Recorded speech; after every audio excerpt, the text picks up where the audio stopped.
के दिन तुलसी माता में जल। नमस्ते फ्रेंड्स, मैं खुशबू मिश्रा स्वागत करती हूँ अपने चैनल खुशबू मिश्रा ब्लॉग में। कैसे हैं आप सब? मुझे कमेंट में जय माता दी ज़रूर लिखिएगा।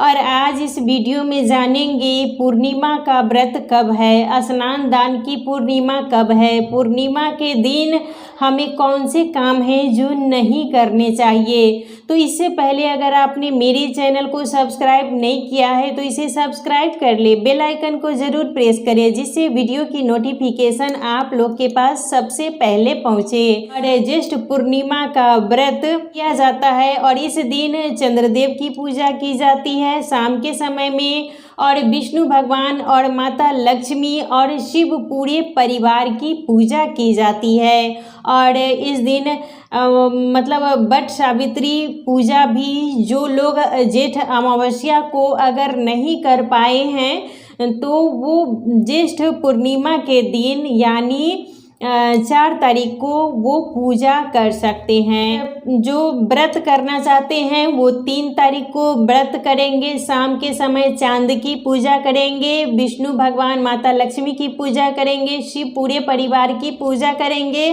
और जो मतलब स्नान करना चाहते हैं, दान करना चाहते हैं, वो 4 तारीख को स्नान दान और सत्यनारायण भगवान की कथा अगर अपने घर में कहलवाना चाहते हैं तो उदया तिथि में यानी 4 तारीख को उदया तिथि में ही ये सब हमें काम करना है।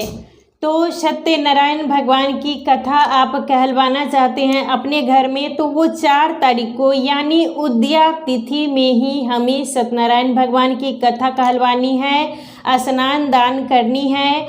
और उस दिन आप वट सावित्री का पूजा मान लीजिए जो जेठ अमावस्या में किसी कारणवश नहीं कर पा रहे हैं, यानी किसी का पीरियड आ गया या कोई सूतक पातक था तो वो अगर पूजा नहीं कर पाए हैं तो 4 तारीख को आप 9:11 से पहले यानी 9 बजे से पहले ही जाके पूजन कर सकते हैं, फेरी लगा सकते हैं।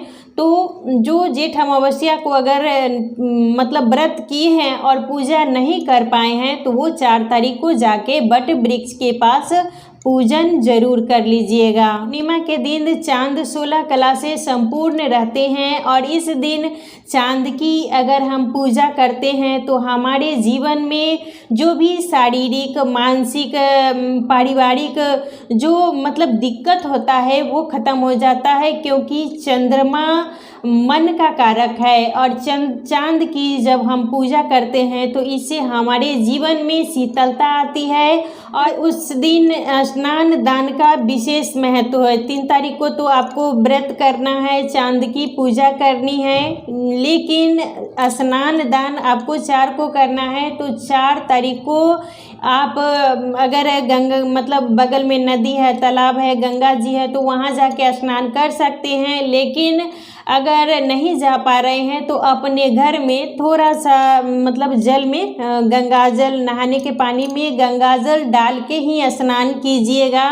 और पूर्णिमा के दिन हमें खीर का भोग ज़रूर अपने मतलब किचन में ज़रूर खीर बनाना चाहिए और उस दिन खीर का भोग माता लक्ष्मी को और विष्णु भगवान को ज़रूर लगाना चाहिए। और इस दिन माता लक्ष्मी और विष्णु भगवान की पूजा हमें ज़रूर करनी चाहिए और इन्हें खीर का भोग ज़रूर लगाएं। अगर आप बाज़ार से मिठाई मंगा के भोग लगाना चाहती हैं तो वो भी लगा सकती हैं। और जब भी हम विष्णु भगवान को भोग लगाएंगे तो इनके भोग में हम तुलसी का पत्ता ज़रूर डालेंगे, क्योंकि बिना तुलसी पत्ता का विष्णु भगवान भोग स्वीकार नहीं करते हैं। अमावस्या और पूर्णिमा को पीपल वृक्ष में हमें पूजन करना चाहिए, उस दिन जल चढ़ाया जाता है। लेकिन इस बार वो रविवार को पड़ रहा है, जो स्नान दान की पूर्णिमा है वो रविवार यानी 4 तारीख को है। तो हमें उस दिन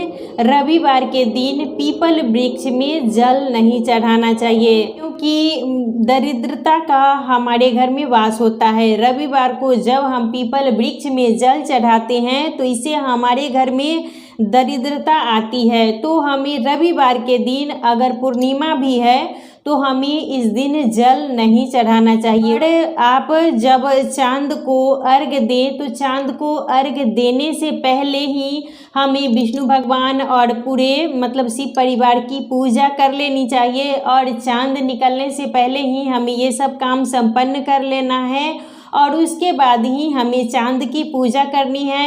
और बहुत से लोग इसमें पूर्णिमा के दिन नमक नहीं खाते हैं, मीठा भोजन करते हैं। तो आप खीर का भी मतलब जो खीर बनाए हैं विष्णु भगवान और माता लक्ष्मी को भोग लगाए हैं वो भी खा सकते हैं। और बहुत से लोग हैं कि फलाहार पर रहते हैं तो वो फल फ्रूट्स जो भी है वो उस दिन खा सकते हैं। पूर्णिमा के दिन हम जो सुहागिनें हैं उनको ध्यान रखना चाहिए, पूर्णिमा के दिन बाल नहीं धोना चाहिए। अमावस्या को पूर्णिमा को बाल नहीं धोना चाहिए। और वैसे भी अगर कोई व्रत हो तो उस दिन बाल बिल्कुल ना धोए, एक दिन पहले ही आपको बाल धो लेना चाहिए। लेकिन व्रत के दिन या अमावस्या पूर्णिमा एकादशी के दिन भी हमें बाल नहीं धोना चाहिए।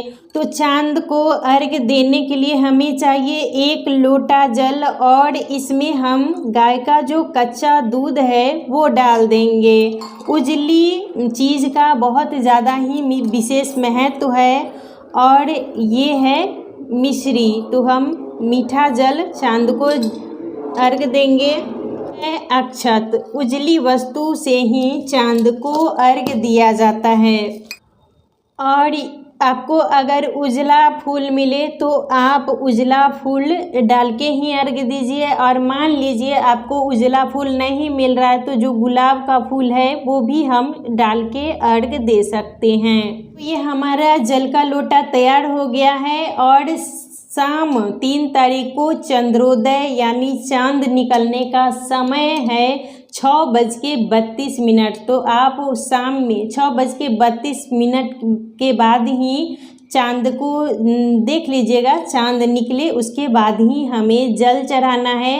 पूर्णिमा के दिन स्नान और दान का बहुत ज़्यादा ही महत्व रहता है तो हमें स्नान कर लेना है और सुबह में ही कर लीजिए, ब्रह्म मुहूर्त में ही स्नान का विशेष महत्व रहता है। और आपको स्नान करने के बाद दान ज़रूर करना चाहिए। तो दान में हमें उजली वस्तु का दान करना चाहिए, आटा चावल मतलब कुछ भी, अगर आप जो भी दान करना चाहते हैं तो वो ज़रूर दान करें। तो आप दान में ये आटा है, ये हो गया आलू, दाल, नमक, आप चावल भी दान कर सकते हैं। उजली वस्तु का दान हमें ज़रूर करना चाहिए और इस दान को आप ब्राह्मण को भी दे सकते हैं। और मान लीजिए आपको ब्राह्मण नहीं मिले तो मंदिर में भी दे सकते हैं। और मान लीजिए कोई अगर लेने वाला नहीं है तो जितना भी आप मतलब सामग्री का हिसाब 10-20 जो भी आपकी क्षमता है तो वो पैसा ही आप दान के लिए रख दें। पूर्णिमा के दिन तुलसी माता में जल नहीं चढ़ाना है क्योंकि पूर्णिमा रविवार को पड़ रहा है। तो रविवार के दिन ना हमें तुलसी माता में जल चढ़ाना है और ना ही पीपल वृक्ष की पूजा करनी है। पूर्णिमा के दिन और अमावस्या के दिन पीपल वृक्ष का पूजन का विशेष महत्व है, लेकिन रविवार होने के कारण हमें पूजन नहीं करना चाहिए। तो हमें रविवार के दिन तुलसी माता में जल नहीं चढ़ाना है क्योंकि जो पूर्णिमा है ज्येष्ठ पूर्णिमा वो रविवार के दिन पड़ रहा है और पीपल वृक्ष में भी हमें उस दिन जल नहीं चढ़ाना है। वैसे अमावस्या और पूर्णिमा के दिन पीपल वृक्ष में जल चढ़ाने का विशेष महत्व है, लेकिन ये रविवार को पड़ रहा है तो पीपल वृक्ष में भी रविवार के दिन हमें जल नहीं चढ़ाना चाहिए, पूजा नहीं करनी चाहिए। इससे हमारे घर में दरिद्रता आती है। तो ये सब काम हमें नहीं करना है। बाल आप कभी भी पूर्णिमा के दिन ना धोएं, ये सब गलती हमें नहीं करनी चाहिए। और आप इस दिन विष्णु भगवान की, माता लक्ष्मी की, शिव पूरे परिवार की और पूजा करें और चंद्रदेव की पूजा करें। चांद निकल जाए तो आप चांद को अर्घ जरूर दें। 3 तारीख को हमें व्रत करना है और चांद की पूजा करनी है और 4 तारीख के दिन स्नान दान की पूर्णिमा है। और इस दिन आप सत्यनारायण भगवान की कथा अगर घर में कहलवाना चाहते हैं तो आप पूजा करवा सकते हैं, कथा कहलवा सकते हैं।